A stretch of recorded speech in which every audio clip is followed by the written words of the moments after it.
Hello, hello, and welcome to Third Shot Rants with Howard and Gina. I'm Gina. Hi, Howard. Hi, Gina. And we're two pickleball friends living in Chicago. All right, welcome back to the next episode of Third Shot Rants. We wanted to start today just by thanking everyone for your positive feedback and your kind comments. This is a bigger audience than we ever expected. It's been really fun for us to hear your thoughts and hear your feedback. We're definitely working on our audio issues. I'm working on my personal issues. We are looking to improve every week. Howard, any comments there? Gina, just that I think we're going to declare ourselves to be Chicago's premier pickleball podcast. It's fair. It's Yeah, fair. I'm not aware of any other pickleball podcast in Chicago. If there is one and they want to tell us about it, then that's great. But for right now, we're calling ourselves Chicago's premier pickleball podcast. We got to get that on a shirt, Howard. We're going to work on some merch. People who know us might have seen us in our podcast shirts. So we do have our own shirts at the moment, but we're going to work on some merch pretty soon. The other thing, Gina, is some people have told us we don't rant enough. So our show is the Shot Rants, and I don't think we're really inherently ranty people, but we do have things to say. So are we going to have a rant this week, Gina? We've got a third shot rant to share with y'all about the APP in Chicago. Okay, Gina, what are we talking about this episode? All right, Howard. This weekend, the APP tournament was in Chicago, hosted in Highland Park at Danny Caniff Park. This is the Association of Pickleball Players, a professional tour that goes all over the world. Yeah, so this was really my introduction into pro pickle. I think we talked about it on a previous show. You watch a ton of pro pickle, Gina, and I really don't watch. I've watched very little up until this week. And it was helpful for me to understand a little bit about the different leagues. I knew nothing coming into this league. There's really three main leagues. There's the APP, which is what went on this week in Highland Park. There's the PPA, and there's MLP. And APP and PPA in particular are competing leagues.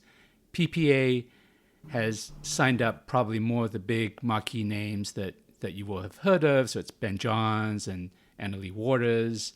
And my understanding is they've signed a lot of them to exclusive contracts, so they can't play on the APP events. But these two leagues are kind of fighting it out a little bit.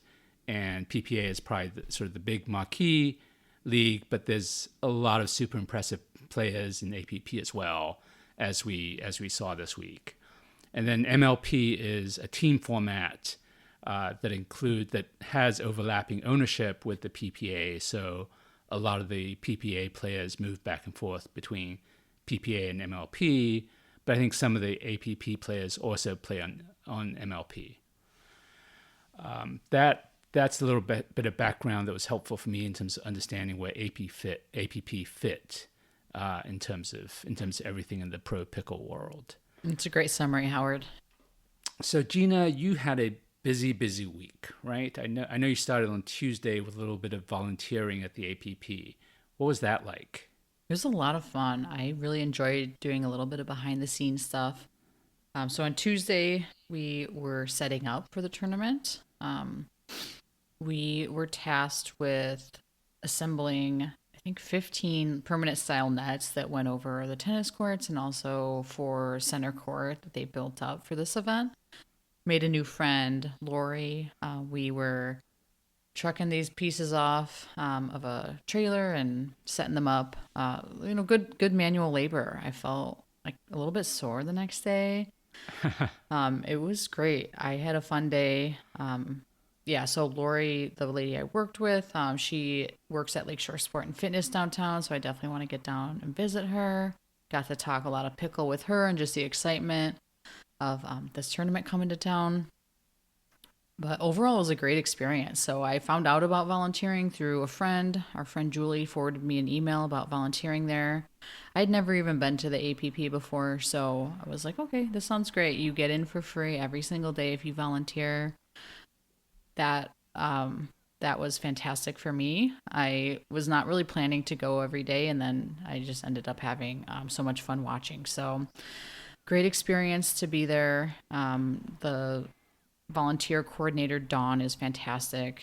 She is just running around all day long, making sure this event is running smoothly, helping her volunteers, getting us sandwiches, doing this, doing that. She's sending emails at midnight. I mean, I don't know if she sleeps, but she does an incredible job of getting that whole thing set up. It was just really, yeah, lovely to work with her and to meet her and yeah, just to be there. I loved like the energy of being at the tournament the day before it started.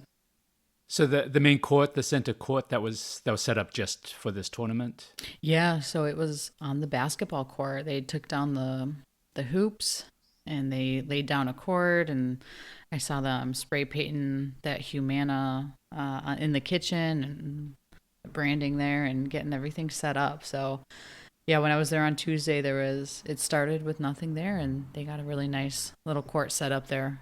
Great work, everyone.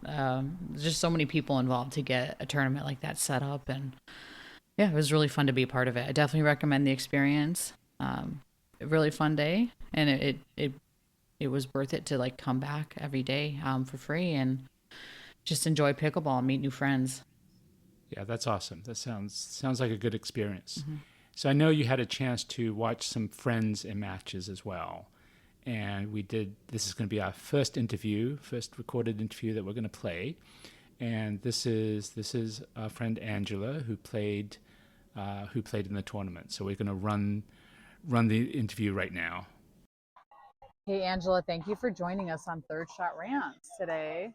So you signed up for the 3-5 women's doubles, which was played on yesterday, Friday afternoon. Yes. Tell us a little bit of like what was going on, like when you got here. You found out there's 3 teams total in your bracket. What's going through your head? Definitely disappointment. I was coming here to compete. I worked all, month on training, getting my partner and I, to be here and compete. And there's 3 people. Yay. And so one of the teams has pretty solid 3-0 dupers. You 2 are solid 3-5 dupers. Yep. And then the third team ended up being 2 young kids, young girls who were maybe like 9 or 10 years old. Tell us about that match. What happened? Yeah, I would say they were probably like a 2-0, 2-5. Maybe knew some basic rules. So that I was surprised that they got through to even the round that we were in. And so I was shocked that in this caliber of a tournament that would happen. So we of course talked to, upper, getting volunteers, asking for help, and it just seemed like, sorry, that's just how it is. Yeah, that seems really unfortunate. So you took the day off work. You're expecting, I mean, we had a session on Wednesday to like going hard, right? Like private drilling, session, feeling good. ready. And then to come here and play kids who didn't actually know where to stand. Disappointing. Yeah, I feel like maybe they needed to be more transparent. Do you think there was a better way for them to approach this? I don't know what the caliber of teams and players that they have, if it's in their wheelhouse to do that, but I definitely felt like they didn't care. I mean, maybe it's because we're the lower levels of pros are here. But yeah, I would have liked an option to either get out of the tournament or to move to a different division that I would be more comfortable. I'd have much rather played up in that situation than down, playing with people. We didn't even really, it was like not even getting a real game in. Yeah. And so a lot of money spent, obviously, to enter, time coaching or getting drilled, coach. And so, yeah, it felt like a little bit of a waste of time. Man, this is tough. This is a good third shot rant, though, right? Yeah, Howard. So I went up on Friday to watch my friends play, Angela and Jillian. Angela and I had a session 2 days prior. We really went hard, talked strategy, all these good things, kind of built her up. And then, yeah, it was a really unfortunate situation. She shows me the kids that she's playing, and we watched that match, and it was painful. These were kids who really just, they didn't belong remotely in the tournament, right? Exactly. Like Angela is generous to say 2.0, 2.5. I would say 1.5 at their highest level. They could make some contact with the ball. They didn't really know where to stand. They didn't really know the rules. I think that we need to look at the parents here. Like, why did they decide to sign their kids up for this? Maybe they played at a park a couple times and thought it'd be cute to like put them in little outfits and go play at APP, but this was unfortunate all around. Yeah, so I think it's partly on the parents, but it's also partly on the tournament as well. So people are paying a lot of money to play in this tournament. I know Angela mentioned offline to us that she spent maybe about 150 per person, so 300 plus as a team to play in this tournament. And she shows up and she's in a combined bracket with someone who's a 3-0 team, who are, I think, a perfectly good 3-0 team, but that's not the bracket that they signed up for, that Angela signed up for.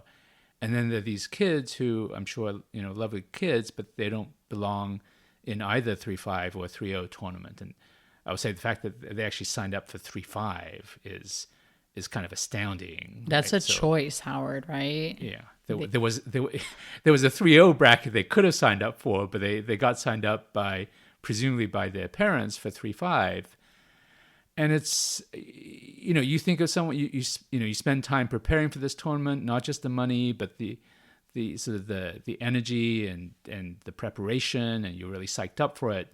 And you show up and there's only two other teams, and one of them's not the right level for you, and one of them doesn't belong to the tournament at all.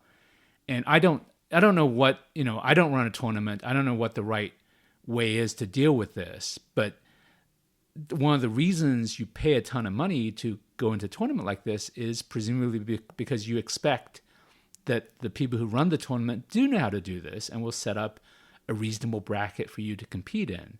And this just wasn't that. Not at all. It was a big miss for APP on this level. I'll definitely be reluctant to sign up in the future after seeing that because, you pay all this money, you're taking time off of work, you're prepping for this, you show up and, you don't get your draws until very late at night the night before. And so I think there's a lack of transparency going on here. I think the APP could have easily just reached out to these three teams and said, hey, this is what we've got. How do you want to proceed? At least give them the option to get their money back. Give them the option to go into a different bracket. But, yeah. Yeah, and in fact, we know that our friends tried to ask for their money back with some sort of, reasonable compensation, and they were pretty much denied. And it's, this could happen to you, right? So you're a 3-5 team, you want to play in this tournament, you pay the money, and the rest of this is outside of your control. And apparently one of the possible outcomes is that you show up to the tournament and you're in a combined bracket with people who, first of all, with only two other teams in the bracket, which is a little disappointing to start with. And then, neither of the other two teams really makes sense for you to play, especially the kids who don't belong there at all. And a little bit, I think, is on their parents, but again, you're paying big money to this supposedly serious organization that's putting on these tournaments over and over again, and they should know what they're doing, and at least in this instance, it sure seems like they did not. Mm-hmm. I agree, Howard. It was painful to watch. I had some secondhand embarrassment for APP in general, just that they let this go on. And that's all to say that it's not that we don't want kids in tournaments. There are children out here playing high level pickleball or playing in rated pickleball tournaments and doing well. But this was not that. I felt bad for my friends. It was hard to watch. Not a good experience for them or for any of us who were excited to go watch them that day. Yeah, I mean, at least for me personally, these tournaments always seem a little bit odd to start with because, I haven't done a big tournament like this, but I know I've talked to people and sometimes they show up the tournament and half the people who are in the tournament are people they know and might otherwise play with. And you could, I understand the idea of the tournament as being something that's set up where you go and you're just full out competing and you're kind of testing how you do under pressure, and that I get can be really appealing. But you're paying so much money. You show up and you see people that you could just otherwise play with outside of the tournament, and they're playing on these public courts that are just public courts that you could otherwise play on. You could arrange to play on them with other people who are around your level. You could call it a tournament and not send you $150 to APP. But if you are sending this $150, you sure hope it's because they know how to run a tournament and will put together a bracket that makes sense for you to compete in. And that's not what our friends got. It's a good hot take, Howard. Okay. There's a lot to consider. It might even be a rant. Yeah. It might even be a rant, Gina. You're right. It's a third shot rant. APP do better. Yeah. Now, Gina, as you said, there really are kids who do belong in tournaments, right? We had nothing against kids in tournaments. These particular kids, it didn't make sense, and there should have been some kind of screening mechanism to do something about them. I don't think I can't imagine they had dupas that made sense for this tournament, but you would think you would do something. But Gina, you did get to see some kids that were insanely impressive, right? Yeah, that was a lot of fun. So Megan Fudge, a top player on tour, and Ryler DeHart, her husband, who's also a top player on APP tour, have 2 kids, a boy and a girl, and wow, were they fun to watch. So their daughter, I would guess, is about 10 years old, played in the 4-5 bracket and beat some people we know. They're steady, they're confident. They had great drops. It was fun to watch. These kids are really the future, and yeah, they're good sports. It was. That's so amazing. I did look up. I looked up the results from today, which is Sunday, and Megan's 2 kids, her daughter, her son, who's I think a couple of years younger, they played in the 3-5 mixed level, just sort of all ages, right? So with everyone, and they won. Like that's insanely impressive. I sent you a little video. What did you think of their play? Yes, so impressive. Like you could see that they first of all, they're tiny, right? It looks so small on the court. But you could tell they sort of had very high IQ about how to play the game, which is not surprising given who their parents are. So that was my one disappointment for the week, Gina. I told you to try to get us a game against Megan's two kids, and you didn't quite make it happen. Howard, and I'm scared. There's a lot on the line. See, we could play them, and probably we'll lose to them, and that's fine. But this is probably the last year we can play them because they're going to be so insanely good by next year. Gosh, they're just going to pickle us, right? That's a really good point. That this was the year to do it. Yeah, that's my bad. I didn't set it up. They were busy. They're in the zone. Yeah. We're going to leave that to our I think we could have given them a match this year, but next year they're going to be completely insane. Jeez, we're just 1 year older, and they're going to get 1 year better in pickleball. I'm going to be achy even more. Yeah. Okay, so that's so we also watched some pro pickle matches. I didn't get to the APP side until Saturday, but you were there pretty much all week. What was that like? Yeah, it was a lot of fun. I didn't know quite what to expect going into this. I hadn't gone to APP before. So I had decided to volunteer. I get that perk of going in for free every other day. And I'm like, well, maybe I'll just go one day. And then, of course, every day I'm like, okay, well, let me get up to Highland Park and see who's playing. So, yeah, I love just wandering the grounds, making new friends, seeing friends I already have, and ran into a lot of pickle dilly ladies. That was so fun. It was, just fantastic. I'm not sure that the weather could have been any better. We had rain one morning, but wow, what an incredible weekend of just blue skies, 74 degrees, not much wind, a lot of fantastic pickle. So Gina, did you get a little podcast recognition too? we got a little, yeah, people are hearing about us, and this is really fun. We are wearing our shirts all weekend. We are repping the pod, handing out cards. So yeah, it's exciting to be kind of on the ground doing this with you, Yeah. Howard. So speaking of the shirts, Gina. So on Saturday I went, and Gina made me wear matching pod T-shirts on Saturday. Howard, And before we even get into that, how often do I like to match with you? Always. sometimes I try, Gina. Sometimes we wear black, and I know you know Yeah. we had a pattern of wearing black on Saturdays for a while. On Valentine's Day, we wore red and black. We looked very sharp at McFetridge open play that night. All right, just for you, Gina, just for you. Well, I love it. So now we've got matching Third Shot Rant shirts, and they look great. They're pretty nice. They're pretty nice. So Saturday was the first. It was really the first complete pro pickle match I've ever watched. I really either in person. I have not been to any in-person pro pickle before Saturday, and I'd never really even watched a full match. I just sort of social media clips on pro pickle. So it was an interesting experience for me.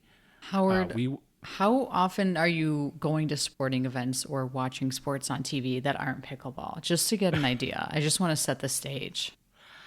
I don't watch much sports anymore. There was a time when I watched a ton of the big sports, so a long time ago I did. But these days I don't watch much sports. Period. And I've tried to get you to watch Pro Pickle on TV to no avail, which is fine. Yeah. You know, I'm proud of you for coming on Saturday. I think I had to twist your arm just slightly, but not much.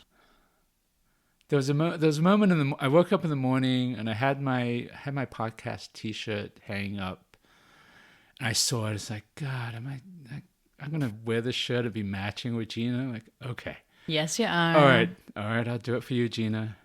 Oh my gosh. So Howard, I actually got a few texts about your behavior at the game or at the pro match that we were watching, and how you did not participate in the waive. What are your thoughts on this? Yeah, so there was an APP, the APP social media channel sent out a few video clips of the match, and one of the things that happened in between the games was they were making people do the wave in the stands. And there's a shot of Gina and I were sitting next to each other in our T-shirts. Gina's got her arms up doing the wave, and therefore you can see the Third Shot Rant's logo on the T-shirt in plain view. I'm there kind of with my arms. I don't even know what I'm doing with my arms. They're kind of folded, or I'm like, I don't really want to do the wave, but maybe I'll think about doing the wave. Anyway, my arms are just kind of across the logo, so you can't see it at all. So I ruined a special social media moment, Gina. You're a little grumpy, but you know what? I liked it. And if we could add that photo to the show notes, I would be extremely happy with that. Okay, I'll see what we can do. All right. So thank you for coming to a sporting event with me. That's what this is all about, is that we went together and we had a great time. Yeah, I really enjoyed the match. So we watched the main match that Gina and I watched together was the match with the women's doubles semifinal with Megan Fudge and Jill Braverman on one team against Amanda Hendry and Christine Maddox on the other team. And it was so impressive. Everything is. I've watched a little bit of Pro Pickle just on TikTok clips and things like that. But in person, everything is so much faster. Like you just get a sense of the pace and the intensity of the rallies, and people crushing any ball that's a little bit high. They're just driving it hard at the other team, and you really appreciate how well they're performing. It's at a completely different, like, I can't even really imagine it's the same sport, but I can't even really imagine, being up against those shots. It is just so impressive. What were your thoughts, Gina? Yeah, I was blown away. I've gone to see pro pickle before, and I watch on TV every weekend that it's on, so I'm very into it. But yeah, this APP women's doubles, that was just next level for me. I think women's doubles is my favorite event, just because there's so much finesse, such good defense, really incredible points. I swear to God, there's got to be like 30 balls in some of these points, right? Yeah. I mean, they just go on and on. It is so entertaining to watch. I loved it.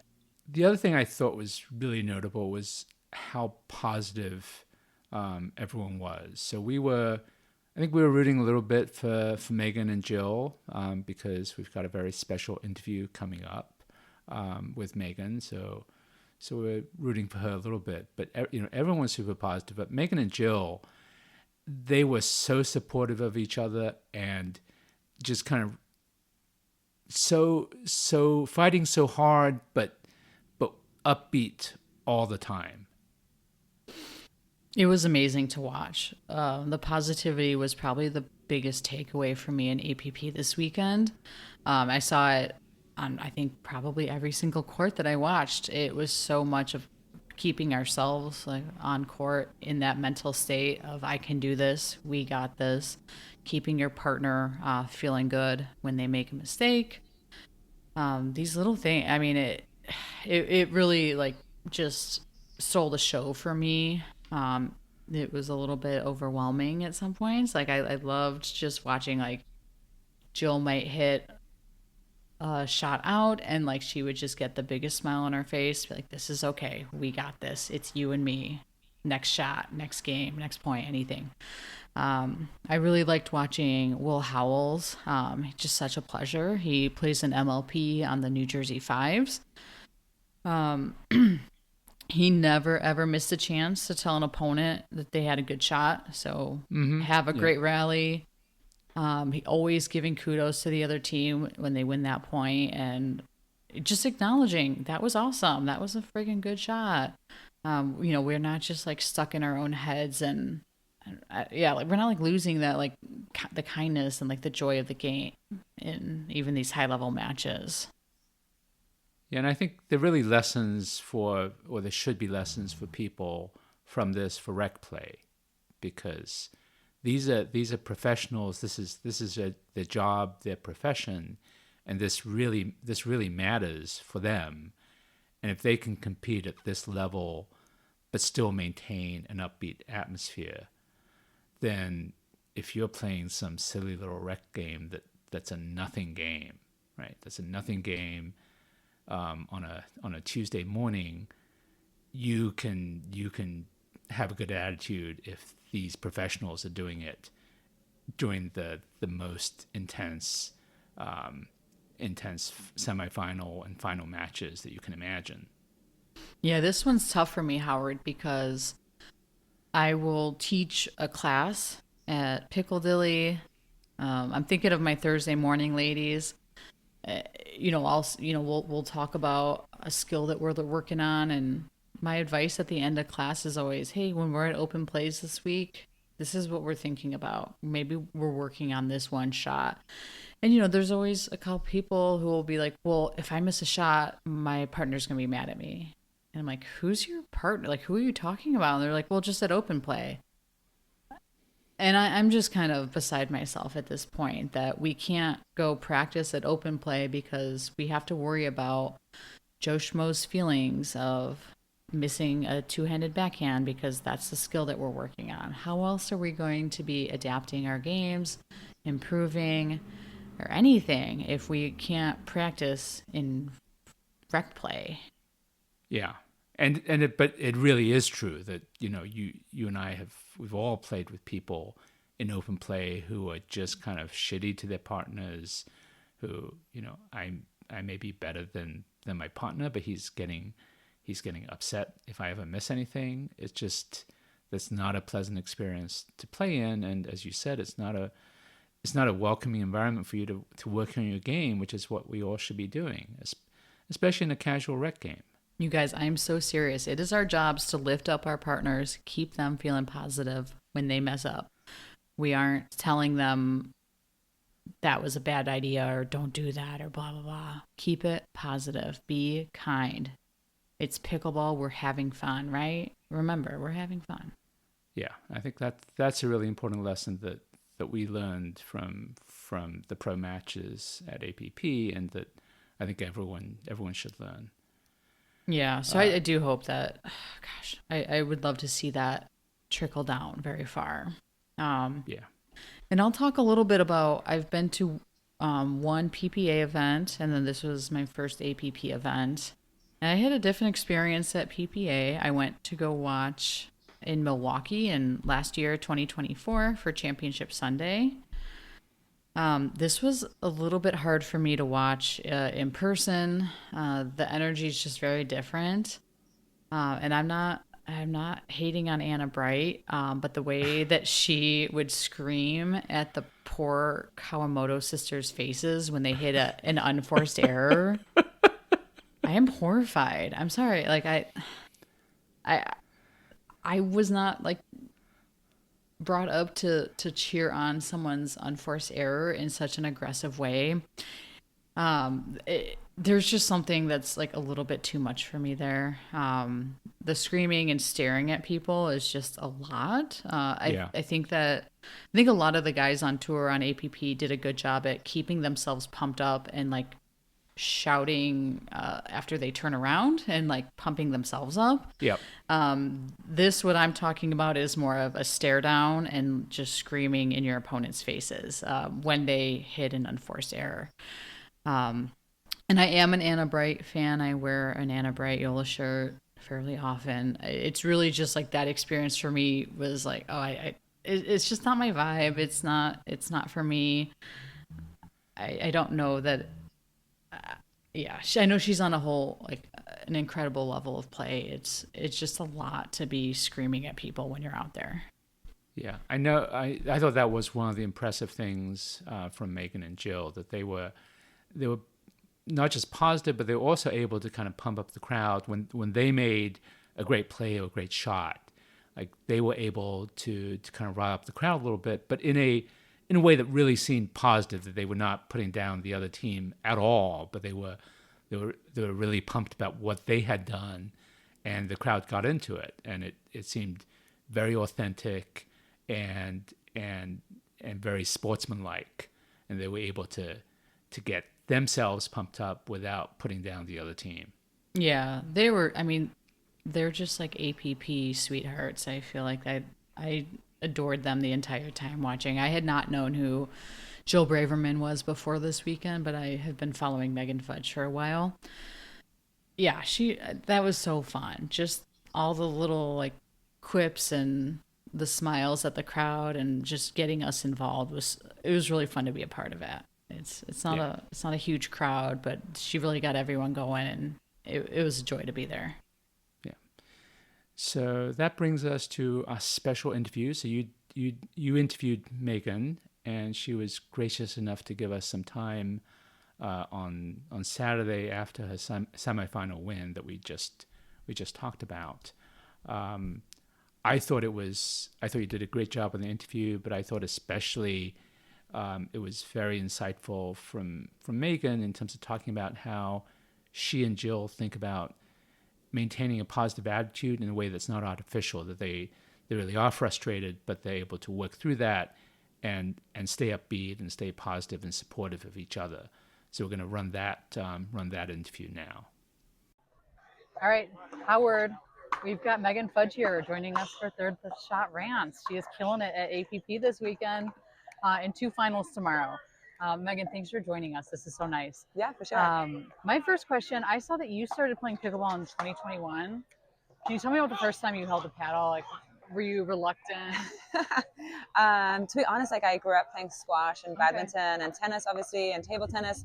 So I just felt like it was like another racket sport that I could enjoy, and it definitely seemed like mini tennis at times. And yeah, I definitely underestimated it initially, Yeah. and like most people, and then just kind of totally fell in love with it and got addicted. Yeah. Especially the training aspect and just trying to figure this really cool sport out. So it's been a really, really fun journey. That's amazing. And so now you're living on a tour bus with the family. Your Yeah. husband's a pro. Your kids are about to go pro, it looks like. I don't know about that, but yes, we just kind of all embrace the sport, and yeah, we travel in a tour bus, our Frank the Tank, Oh my and gosh. just using pickleball as our vessel to kind of see the world, see the country, and having some good family time. That's amazing. Your daughter beat one of my friends yesterday, so we're so impressed. It's amazing to watch. Yeah, the next generation of pickleballers coming up. Yeah, it's been a fun tournament actually. I don't get to watch a lot of my kids' matches because I'm normally playing at the same time, or preparing, or warming up, or recovering. So anytime I get a sneak peek of my kids playing, it's always a joy. Yeah, amazing. So this last match, we're down in the semifinals. You and Jill are so positive. I mean, it's amazing. Is there like some mantra that you use, or anything that you're telling yourself in those moments? Well, I think the key thing is like we've told each other like we're allowed to be frustrated. Yeah. But then before the next point starts, we got to turn it back into positive. Yeah. Like it's natural to us. Like if we just bottle everything in and don't have an outlet for frustration, it's not going to end up well. Like we're just going to keep rising. But before the next point starts, it's very, very important to be back to positive and back to checking in with your partner and being positive together. Like. So I think oftentimes it's too fabricated if everybody's just positive. Oh, you missed a shot. Don't worry about it. That's not really realistic. I think we're all very competitive. We all want certain things. So it's important to have an outlet and then get back to where you want to be. That's amazing. I love that. While you're in Chicago, is there any particular food or restaurant you're going to be checking out? Yeah, so I actually went to Rosebud yesterday. It's in Deerfield. It's apparently a very, very typical Chicago restaurant. Amazing Italian food. So definitely trying to find some places that are local per se. But local Chicago food is kind of like everything. Yeah, it truly is. They're just a hodgepodge. Yeah. So Megan's got 2 finals tomorrow. You're already the winningest player in APP, the most amount of medals. So probably, I mean, you're definitely adding 2 more tomorrow. That's incredible. Yeah, it's been a fun journey. Obviously, I just keep trying to get better. The medal count is fun just to kind of keep track of, but truly it's just about another day of playing pickleball, and I just appreciate it a lot. Amazing. Thank you so much, Megan. Thank you, Gina. That was a great interview that you did. And then you were back on Sunday, the final day, and watched some matches. What was that like? Yeah, so Championship Sunday, there's such a good energy there. Every other day that I was there, I got to park fairly close, but not today, Howard. Today, I had to really trek to get in. I kind of kept looking around for the golf carts who were giving rides, but I didn't get lucky enough to get one on the way in or way out. But yeah, it was a packed house, a lot of excitement just around. So it was mixed doubles day for the amateurs. I guess Terrell Owens was playing, which is pretty cool. Retired football player. One of my friends played against him, and so now she can say that she's beat NFL star Terrell Owens in pickleball. Yeah, it was just another gorgeous day out. I can't believe like how lucky we got with this weather after kind of an extreme summer we've had. So just a joy to be there. So I got there at around 11:30, and I'm there to watch the singles. Started with women's singles. The ground strokes are just, I mean, stunning. The winner, admits at the end that they're basically playing tennis, but gosh, it looks so pretty on a pickleball court. I don't know why that is. It's just, they really did a nice job, and it was an impressive match. So kudos to Sophia Seving for winning that one. For our men's finals in singles, we had local legend Amar Wazir from Hoffman Estates. It sounds like he's a recent UIC grad. He won the men's singles, and it was electric to watch. So the players both have got to like bring people in on their side, like in their boxes, and I think Amir had Amar had maybe like 40 people in his box. And, Wow, that's amazing. and the crowd was like completely behind him. Yeah, so it was a home game for him, and he really showed up. And I mean, the first game went. I didn't realize that in singles at APP they play rally scoring to 15. So that was something for me to learn on the fly. But I think their first game went like 20 to 18. So it was very close, really good points. I don't know how these guys are just getting to everything. I mean, the amount of sliding happening is incredible. The athleticism is just top notch. So very, very entertaining match. And then next up, I watched women's doubles. And so I was hoping to see Megan Fudge and Jill Braverman take home gold. I thought they played really well. It's just a different kind of style of game that we're seeing now. A lot of tagging going on, a lot of body bags. Just some really aggressive opponents that they faced, and they weren't able to pull that one out. They got the silver, so I think Megan, has the most amount of medals on APP Tour. She is just an unbelievable athlete. Watching them today again was, I just felt really lucky to be front row, getting to see the action, get to see everyone cheer them on, them cheering each other on. So, just really special to be so close to. That's all I got to see today. That's awesome. Yeah, it was just really lovely. At that point, I just could not sit on that bench any longer. I was just getting a little stiff. Yeah, and I watched online because now you've got me watching Pro Pickle. Oh. But I watched Megan's. She was in the mixed finals as well with Jack Monroe, and they did take home the gold in that. So she went one and one on Championship Sunday, which was pretty good. Mm-hmm. 2 more medals in the cabinet there. So Gina, that was a great week. It sounds like. As always, I'm going to tell people they should think about hiring you as a coach. One thing we've talked about in the past is I think you're really perceptive when you watch pickleball and you kind of pick up little tips here and there. So I'm kind of interested in whether you've learned something from APP week that you might try to use in lessons or maybe in your own game or anything along those lines. Yeah, Howard, I was out here watching, just getting a good idea of like what those next steps are for me or for my players as well. What really caught my eye, maybe pun intended, was the ball tracking.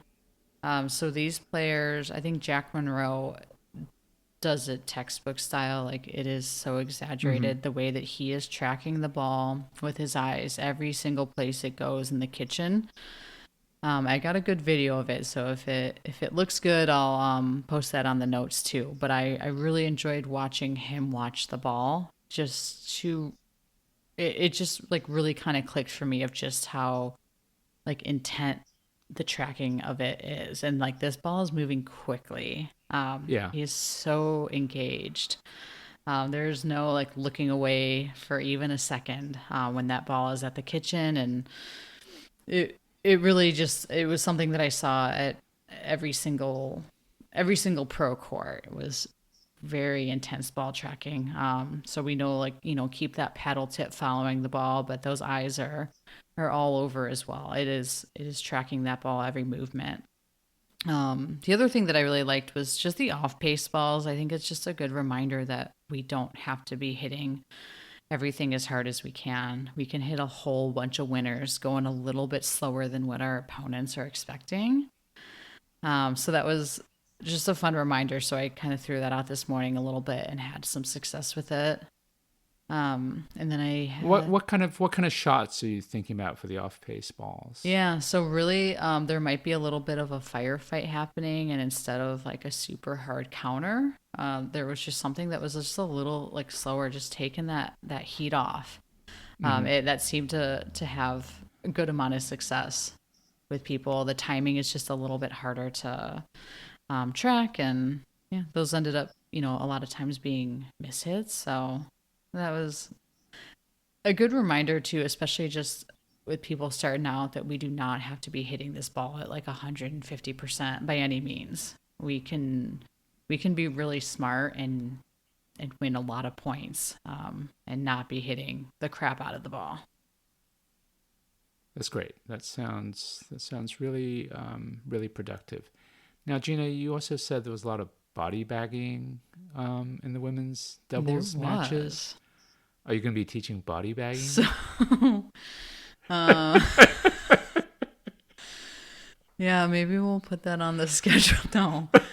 So I have taught overheads, and I went home with like 4 nice little like red marks on my stomach area. And I'm like, listen, I'm a good target out here. I'm not gonna get mad if I'm teaching you overheads and you get me real good. I'm kind of asking for it a little bit, I think. Um, I feel like body bagging could revolutionize your beginner and intermediate classes, perhaps. Could you imagine? Yeah, it's extreme pickleball at that point. You have to be very careful. That's It would be so entertaining to watch, like to have a class like that, just for funsies. But yeah, I don't know. Yeah, I'm not sure. Maybe it's a separate episode of like in our like talking about targeting and maybe like looping in body bagging and that, because yeah, there's a time and a place, but to do it like 5 times in a row feels like a lot. Okay, so it sounds like Gina might be teaching a body bagging class. Anyway, if you want to get in touch with her for coaching, she is at gtpicklecoach, gtpicklecoach@gmail.com. And that, along with other information, will be in the show notes. I'll just do the usual stuff. I have a carbon paddle code, CRBNTN, for a discount on carbon paddles. If you have comments or questions for us, please email us at thirdshotrants@gmail.com. We have gotten some emails and some feedback, and we're going to cover some of that on a future show. Please rate us. Please follow us. So we've been a little pesky on some of the channels, kind of promoting ourselves, but we don't want to spam people endlessly. So if you use subscriptions to keep track of podcasts and you want to listen to us, please follow or subscribe on whichever podcast app you're listening on, and then you'll get updated episodes as they get released. Please rate us well. We've gotten great ratings so far, and we really appreciate that. And we've gotten great comments and reviews from people as well, and we appreciate it so much. We're really grateful for some of the feedback that we've gotten. Thank you. Yeah, it's so kind. I think Gina was a mini celebrity at APP, a little bit, getting some recognition. And I will say I met one new person at Horner Park, and I introduced myself, and they said, "Oh, are you the one from the podcast?" I'm like, "Yes, I am. Thanks for listening." Did I tell you I got a text like that saying there was some guy that people were calling Howard? Is that the guy on the podcast? I'm like, that's him. And I think that's it for the show. And one piece of feedback we've gotten, Gina, is that we don't have a good ending point for the show. We just kind of peter out and say, bye, Gina. Oh, that's it. Okay. So we need a little jingle or maybe a little saying. I don't know. What do you think? We need something. Yeah. If any volunteers to give us a little outro music or intro music, we would love that. Or if there are any suggestions for a good tagline at the end, we probably need that, because otherwise we just kind of meander out like this. Yeah, so we'll brainstorm, but until then, happy pickling this week, you guys. That sounds good. Happy pickling, Gina. Thank you.